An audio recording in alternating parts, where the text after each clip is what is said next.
सो आइए शुरू करते हैं एक बार फिर से 1 मार्क्स वाले क्वेश्चन लास्ट यूनिट के इंक्लूसिव एजुकेशन के। क्रिएटिंग एन इंक्लूसिव स्कूल हम पढ़ रहे हैं यहाँ पर, है ना, समावेशी विद्यालय का सृजन। सो 5th यूनिट है teachers role in inclusive education. Teachers का क्या रोल है समावेशी शिक्षा में, उसको बेहतर बनाने में। ठीक है। सो सबसे पहले यहाँ पर आता है कि एक अच्छे शिक्षक के व्यक्तित्व के गुणों को लिखिए। क्या क्या उसमें गुण होना चाहिए? संबोधन, क्या गुण होना चाहिए भाई? अच्छे से वो पढ़ाए, है ना। नॉलेज वाले बहुत शिक्षक घूम रहे हैं जिनको नॉलेज है, लेकिन उनकी क्या है ना, डिलीवरी अच्छी नहीं है। डिलीवरी मतलब बातों को दूसरों को समझा पाना, जो हमें समझ में आ गया उसको एक समझाने का एक तरीका होता है ना। व्यक्तित्व और आकृति एक शिक्षक वाली होनी चाहिए। ऐसा नहीं है कि गुटखा खाता हुआ शिक्षक यहाँ पे पढ़ा रहा आपको कि ओ भाई लोगों को ऐसे मुंह ऊपर को करके, है ना। आशावादिता, संयम, उत्साह, मानसिक निष्पक्षता, शुभ चिंतन, सहानुभूति, जीवन शक्ति और विद्वता। ठीक है, विद्वता होती है ज्ञान। ठीक है ना। सो यहाँ पर ये सारी चीज़ें एक अच्छे शिक्षक की संकेत है। ठीक है, हिंदी में है, आपको समझ आ गए होंगे। कोई प्रॉब्लम है तो मुझे आप कमेंट कर सकते हैं। ठीक है। सेकंड, निरीक्षण को सहयोग देने में अध्यापक को क्या सहायता मिल सकती है? तो निरीक्षण को सहयोग देने में अध्यापक को निरीक्षण कार्य के लिए प्रेरणा और क्रियात्मक सहायता मिल सकती है। ठीक है ना। सहगामी पाठ्य क्रियाओं के गठन से संबंधित अध्यापक के क्या कर्तव्य हैं? जो सहगामी पाठ्य क्रियाएं हैं उनके गठन से संबंधित अध्यापक के कर्तव्य क्या क्या हैं? ठीक है। तो उन्हें क्या करना चाहिए कि विद्यार्थियों के साथ मिलकर इन गतिविधियों की क्या करनी होगी? योजना बनानी होगी। अधिकांश रूप में विद्यार्थी इस प्रकार की क्रियाओं में रुचि नहीं दिखाते, तो अध्यापक को इन क्रियाओं में भाग लेने के लिए उनको प्रेरित करना चाहिए। सो अध्यापक को किस बात का ध्यान रखना चाहिए कि बच्चों पर कोई भी क्रिया जो कर रहे हैं उन पर आर्थिक बोझ ना पड़े, क्योंकि वो कमा तो रहे नहीं है। ठीक है। तो आर्थिक बोझ भी ना पड़े और काम भी हो जाए, शिक्षण भी हो जाए, अधिगम भी हो जाए। ठीक है ना। प्राथमिक स्तर पर निर्देशन के क्या उद्देश्य हैं? सो प्राथमिक स्तर पर जो निर्देशन के उद्देश्य हैं वो कुछ इस प्रकार हैं।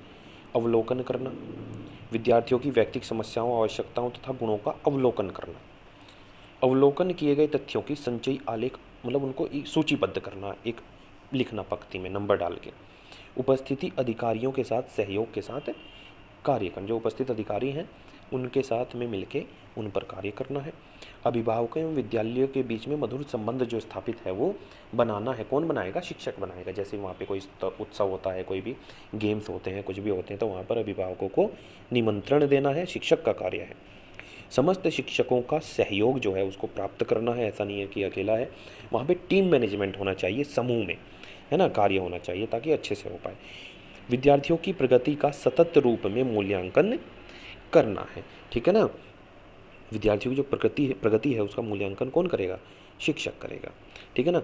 विद्यालय की तथा शिक्षा से बाहर की समस्याओं से ग्रस्त होने वाले विद्यार्थियों की पहचान करें, और जो ऐसे बालक हैं जो सामाजिक अथवा सामवेगिक समायोजन करने में असफल हैं, शिक्षा संबंधित समस्याओं से ग्रस्त हैं, उनकी जो है पहचान करें, उनकी समस्याओं का निवारण करना शिक्षक का कार्य है। शिक्षक का कार्य क्या है? समस्याओं का निवारण करना, है ना।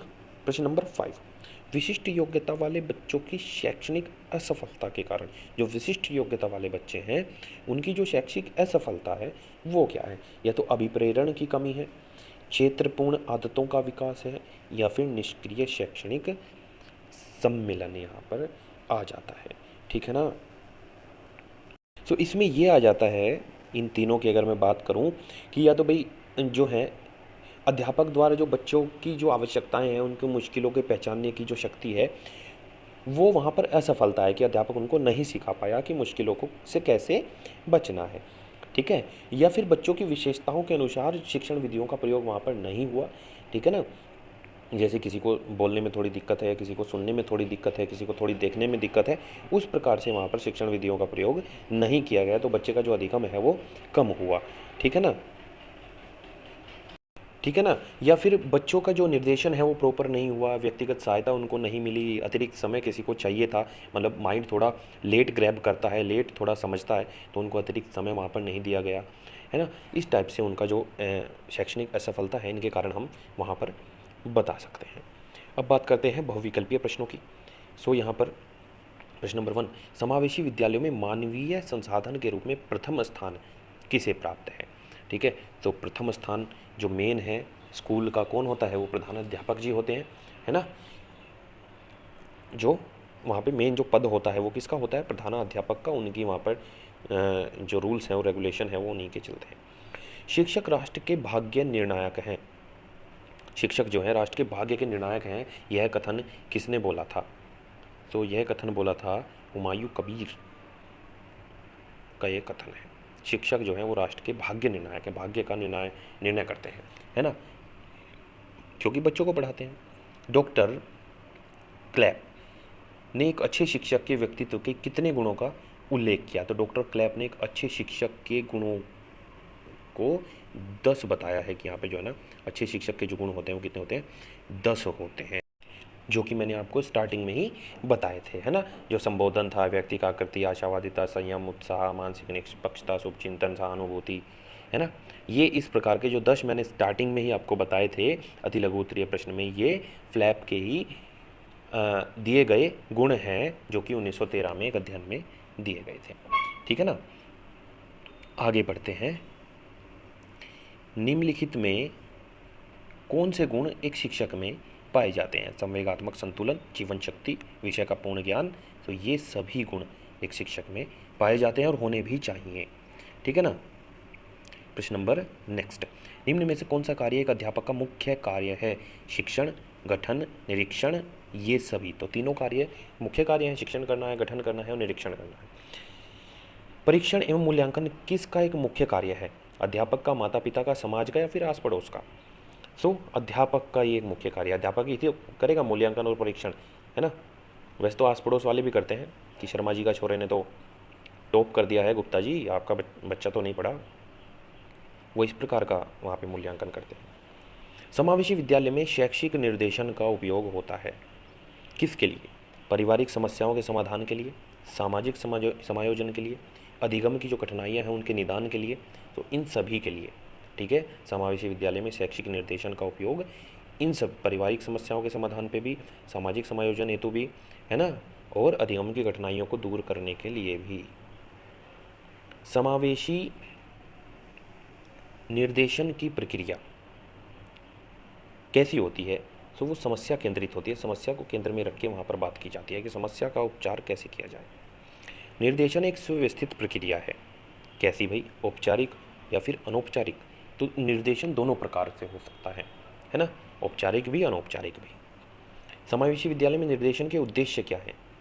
विद्यालय जीवन से परिचित करवाना है, विषयों का के चयन का उद्देश्य है, सामवेगिक मतलब संवेगात्मक तथा व्यक्तित्व आवश्यकता का उद्देश्य। तो सारे ही तीनों यहाँ पर सही कथन है, कोई भी मिलता है तो टिक कर देंगे।